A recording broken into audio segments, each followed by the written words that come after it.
The story begins a year after the shocking defeat at the Battle of Badr.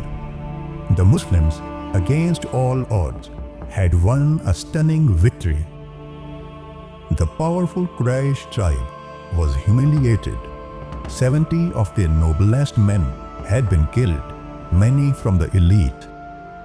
Their pride was shattered, and their economic lifeline, the trade caravans to the north, was now under threat. Abu Sufyan, now their leader, vowed to avenge the humiliation. So in Mecca, grief turned into rage, and rage into mighty campaign. They began preparing for a war. A grand army of 3,000 warriors, including 700 armored soldiers and 200 cavalry. With women like Hind bint Utbah singing to boost the morale, and warriors like Khalid bin Walid and Ikramah bin Abu Jahl, they marched towards Madinah. In Madinah, news of the approaching enemy reached Prophet peace be upon him. He gathered his companions for one of the most important military councils in the Islamic history. The Prophet's own military wisdom and instinct was to fight a defensive battle. Medina was a fortress. They could use its narrow streets and fortified buildings to their advantage, neutralizing the Quraysh's superior numbers and their cavalry. But the youth, especially those who missed the Battle of Badr, longed for martyrdom and for glory. The Prophet, peace be upon him, honored the majority's voice. He put on his armor and said, "A prophet does not remove his armor once he has worn it, until Allah decides between him and his enemy." The Muslim army, numbering 1,000, marched towards Mount Uhud. But they had not gone far when the first major test of this campaign struck. Abdullah ibn Ubayy, a man who had secret grudges because, with the arrival of Prophet peace be upon him, he had lost his chance to be the king of Madinah. He was the leader of a group known as Munafiqeen, or the Hypocrites. He stopped his 300 followers and said, "The Prophet peace be upon him listened to the children and not to me. We don't have any reason to get ourselves killed." And just like that, he turned back, taking 1/3 of the Muslim army with him. The Muslim army was now just 700 against 3,000. But faith of the Muslims was unshakable. They continued their march to Uhud. On the morning of 7th of Shwaal, 3rd Hijri, the Prophet peace be upon him took a brilliant tactical move. He positioned 700 companions near Mount Uhud, with the valley in front and the mountain protecting their back.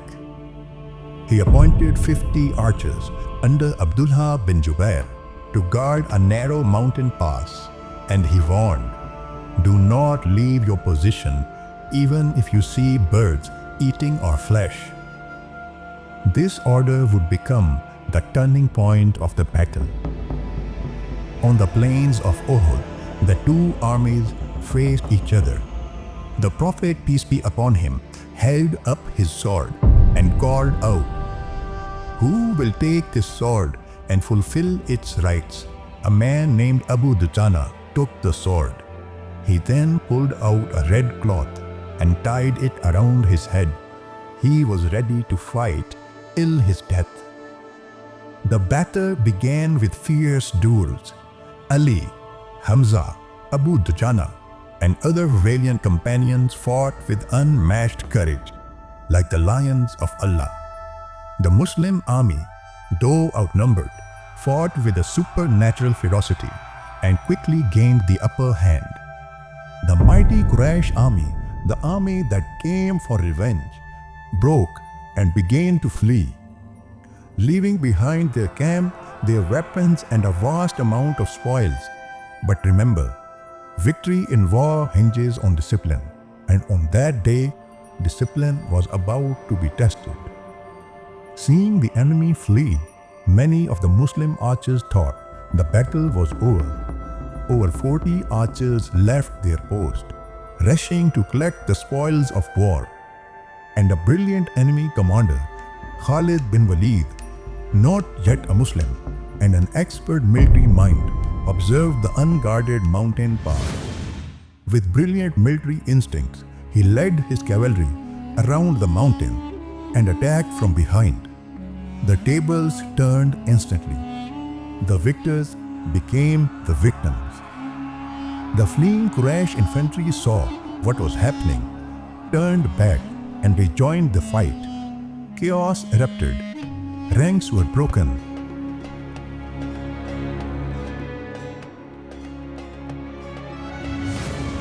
In the heart of every great battle, there is a legend, a warrior, whose name alone strikes fear into the enemy's hearts.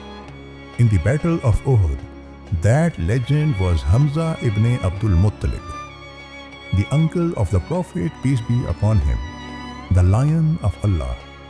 But what happens when the lion becomes the hunted? This is the story of an assassination, a tale of cold-blooded vengeance. The quest to kill Hazrat Hamza began in the heart of a woman named Hind bint Utbah. Hamza had killed her father, her uncle, and her brother at Ghazwa Badr. Her grief had curdled into a burning. But she couldn't kill a lion herself. She needed a hunter. And she found her hunter in a slave named Wahshi. Wahshi was a master of the javelin. His aim was legendary. Hind bint Utbah went to him with a simple chilling offer. Kill Hamza and you will be a free man. On the day of Uhud, Hamza was in his element. He wore an ostrich feather on his chest, a mark of a champion. But while the lion fought, the hunter watched. Wahshi did not engage in chaos of the main battle. He found a rock and waited. Soon he saw Hamza duel and kill a Meccan champion. As Hamza moved forward, he stumbled slightly, and that was the moment. From the shadows of the rock, Wahshi rose. He balanced the javelin. With a single powerful motion, he hurled it. The spear flew straight. It struck Hamza in the lower abdomen, piercing straight through him. He took a few steps and collapsed. The storm was silenced. On the other hand, Prophet, peace be upon him, was now the main target. He was struck on the face, his tooth broken, his helmet piercing his cheek, and blood flowed. Rumor spread, Muhammad, peace be upon him, is killed. Na'awzu billah. Fear shook the Muslims. Some froze, others fled. But the Prophet, peace be upon him, rose again. Come to me, O servants of Allah, he cried. Only a handful stood by him. Among them, Talha, Ali, Abu Dujanah, and others shielded him with their bodies. There was also a brave woman, Ummah Amara, who also shielded him with her sword. These heroes and others like them held the line. They gave the other Muslims time to realize that the Prophet, peace be upon him, was alive, and to regroup around him on the high grounds of Mount Uhud. When the Quraysh realized Prophet, peace be upon him, was alive, they began to retreat, believing they had taught the Muslims a lesson and have avenged their dead, decided not to press their advantage and attack Medina.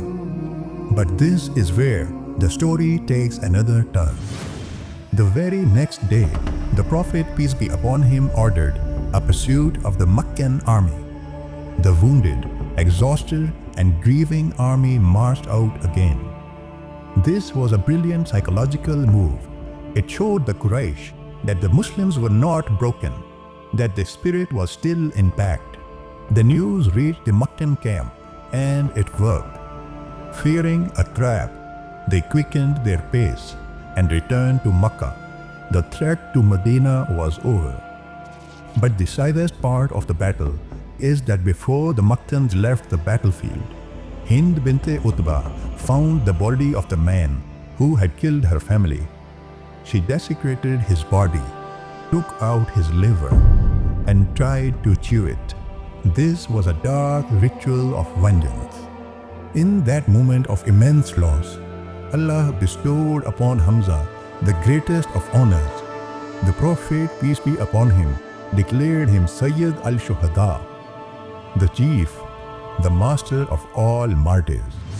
Ghazwa Uhud ended up with 70 Muslims martyred.